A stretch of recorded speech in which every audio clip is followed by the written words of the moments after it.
नमस्ते दोस्तों, राधे राधे। मैं हूँ जुगनू और आप देख रहे हैं मेरे स्टडी ब्लॉग, जिसमें सिर्फ पढ़ाई नहीं, एक सफ़र है। एक ऐसी जर्नी जिसमें थकान भी है, जिम्मेदारी भी है और एक बड़ा सपना भी है, TRE 4.0 को क्रैक करने का। तो आज का जो मेरा स्टडी ब्लॉग है ना, इसमें दोपहर 2 बजे से लेकर रात के 11 बजे तक मैंने 6 घंटे की पढ़ाई की है। शुरुआत की मैंने ना सबसे पहले अपना टाइम दिखाती हूँ। ये देखिए, अभी 2 बज रहे थे, तो दिन में सभी सो रहे थे। तो इस टाइम का जो टाइम होता है ना, सबसे पहले मैं टाइमर सेट कर लेती हूँ, क्योंकि टाइमर सेट रहता है ना, तो ये समझ में आता है मैंने कितना देर पढ़ाई में किया और कहाँ कहाँ मैं डिस्ट्रैक्शन कर रही हूँ। तो टाइमर लगाना मेरे लिए शायद ज़रूरी है और सभी के लिए ज़रूरी है। टाइमर लगा के थोड़ा सा मन में रिलीफ होता है। तो पहले ना मैंने 2 घंटे का ना एक स्लॉट बनाया था।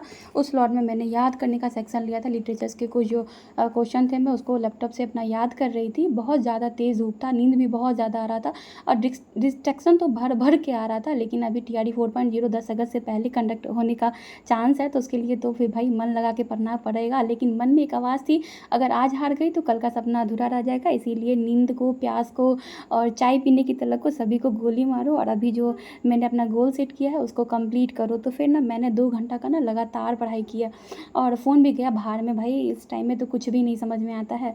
4 बजे तक तो पूरे मन को मैं कंट्रोल की, क्योंकि मैं मन में सोच ली थी जो 2 घंटा तो भाई बिल्कुल भी डिस्ट्रैक्शंस नहीं होना है।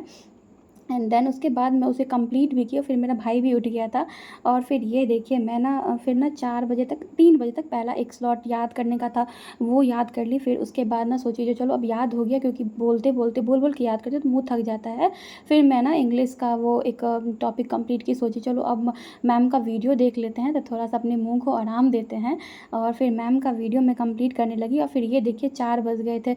तो 2 घंटे का जो मेरा टारगेट था वो मैंने बहुत ही सफलतापूर्वक अपना कंप्लीट कर लिया। और उसके बाद पढ़ के उठे ना, तो बहुत ज़्यादा थकान हो रहा था। तो चले जाते हैं अपना फेस धोने के लिए, क्योंकि ना फेस धोने के बाद थोड़ी सी अलग एनर्जी आती है। फिर कुछ काम भी है, क्योंकि अभी मेरी मम्मी बीमार चल रही है। तो पहले फेस को धो लिया अच्छे से, क्योंकि 2 घंटा लगातार मैं बैठी थी और प्यास व्यास सब कुछ लगा था। पानी वानी पी के फ्रेश होके अच्छे से, उसके बाद ना बहुत सारा काम था आज, क्योंकि माँ बीमार है। सबसे पहले घर गई तो बेड नहीं बना था, तो बेड को बनाने लगी। क्योंकि मैं भी एक सिंपल लड़की हूँ यार, घर परिवार बच्चे, मम्मी पापा भी रहा है मेरे पास। अभी मैं मायके में हूँ, मम्मी पापा भी हैं, तो मम्मी भी बीमार है, तो सारे कामों को देखना पड़ता है। तो सबसे पहले झाड़ू लगा लिया। झाड़ू लगाते लगाते दिमाग में यही आ रहा था, जल्दी जल्दी काम कर लेते हैं, फिर पढ़ने जाना है, क्योंकि पढ़ाई अभी बहुत ज़्यादा है। एंड देन उसके बाद जो किचन के बर्तन थे ना, मैं उसको भी धोई। और ना बहुत सारे मन में थॉट्स आते रहते हैं, अरे यार इस बार जो असफल हो गए तो क्या होगा, कैसे हम अपने किसी से मुंह मिला पाएंगे। तो इसीलिए ना मुझे हारना नहीं है, इस बार जीत की तैयारी कर रहे हैं और जीत के ही रहेंगे। तो उसी बीच में ना मुझे एक लड़की की कहानी याद आई, जिसका नाम था पूजा।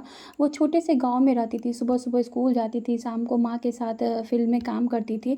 जैसे कि गांव घर में होते हैं ना जो फील्ड्स में काम करते हैं, तो वही वो काम क्या करती थी। रात में जब वो सो जाती थी तो वो अपने दिया जला के पढ़ाई करती थी। लोग मजाक उड़ाते थे, अरे सरकारी नौकरी सबके बस की बात नहीं है। लेकिन आज वो एक गवर्नमेंट टीचर है और कहती है सपने वही पूरे होते हैं जिन्हें पूरा करने की जिद हो। और जब तक हम अपने मन में उस जिद को ना ठाने, तब तक हम उसे पूरा नहीं कर सकते हैं। जब आप किसी को सच में ठान लेते हो ना, तो फिर थकान, रुकावट, लोगों की बातें, कुछ भी आपको रोक नहीं सकता है। जैसा कि आपने कभी देखा होगा कि एक पहाड़ी नदी को रोकने के लिए पत्थर होते हैं, लकड़ी होती है, कभी ज़मीन भी धँस जाती है, लेकिन वो रुकती नहीं है, क्योंकि उसने ठान लिया होता है मुझे नीचे बहकर समुंदर तक पहुँचना है।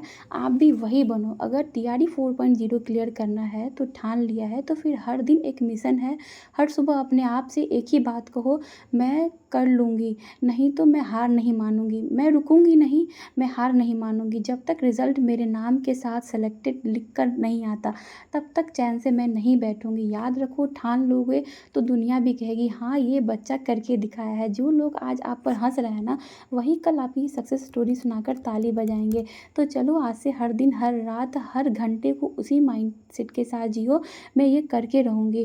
क्या आपने भी कभी कुछ ठाना है तो आप कमेंट में बताना। आज से मैं अपने गोल के लिए 100% दूंगी। आज पढ़ो, मेहनत करो, कल प्राउड पक्का फील होगा। उसी बीच मैंने अपने सारे कामों को कर लिया और मैं थक गई थी। फिर मैं आ गई अपने नेक्स्ट स्टडी स्लॉट में। तो अभी ना भाई बहुत ज़्यादा टाइम तो नहीं है, सिर्फ 3 मंथ है। 3 मंथ में मैं बहुत कुछ कर सकती हूँ। और सबसे पहले ना मेन है रिवीजन करना। जब तक हम रिवीजन नहीं करेंगे ना अपने पुरानी चीज़ों को, तब तक हम न्यू चीज़ रिवाइज़ ना करें। क्योंकि पढ़ना जो है ना वो तो एक बीज बोना है, लेकिन रिवीजन उस बीज को पानी देना है। अगर आप सिर्फ पढ़कर छोड़ दोगे तो याद नहीं रहेगा, लेकिन अगर आप बार बार रिवीजन करते हो ना एक ही चीज़ों को, तो वो आपके लिए बहुत ही बहुत बहुत लाभदायक होने वाला है। तो ना बार बार रिवाइज करोगे तो वो दिमाग में प्रिंट हो जाएगा, जैसे पत्थर पे लकीर। एक छोटी सी कहानी मैं आपको बता के इसे बताती हूँ। एक राहुल नाम का एक स्टूडेंट था, बहुत मेहनत करता था, सब कुछ लिखता पढ़ता, लेकिन एग्ज़ाम में नंबर कम आते थे। उसके साथ ही उसे कहते शायद तू इतना स्मार्ट नहीं है। लेकिन एक दिन उसने अपने आप से एक टीचर से पूछा, सर मैं जब कुछ पढ़ता हूँ लिखता हूँ फिर भी याद नहीं रहता, गलती कहाँ हो रही है? तो टीचर ने मुस्कुरा के बोला, बेटा अगर एक बार खेत में बीज डाल दो और उसके बाद पानी ना दो तो क्या फसल होगी? तो राहुल समझ गया।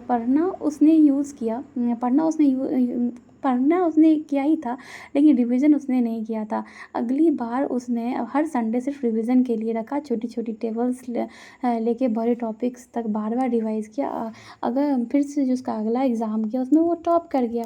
तो रिवीजन होता ही है वो रास्ता जो आपको पढ़ाई से रिजल्ट तक ले जाता है। ये उसी तरह है जैसे एक मिरर अपने तलवार को रोज़ तेज़ करता है, ताकि जंग के दिन उसकी एक ही बार में वो ना बात बन जाए। तो इसीलिए हमें रोज़ रिवीजन करना है। आपने जो पढ़ा है उसे याद रखना चाहते हो तो उसे रिवाइज़ करो रोज़ थोड़ा-थोड़ा, हर वीक एक बार, और एग्ज़ाम के पहले बार-बार।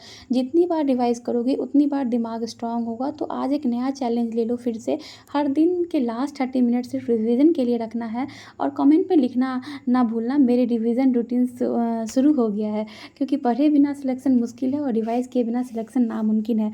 तो आप भी अपने स्टडी स्लॉट में लिख लो जो रोज़ रिवीजन करना है 30 मिनट्स, क्योंकि हमारी TRD 4.0 की एग्ज़ाम बहुत ही नज़दीक आ चुकी है और हमने जो भी प्रीवियस पढ़ा है उसे रिवाइज़ करने के लिए ना ये बहुत ही ज़्यादा ज़रूरी है। तो आप भी अपना रिवीजन नोट रेडी कर लो और रोज़-रोज़ थोड़ा-थोड़ा करके रिवीजन ज़रूर करो।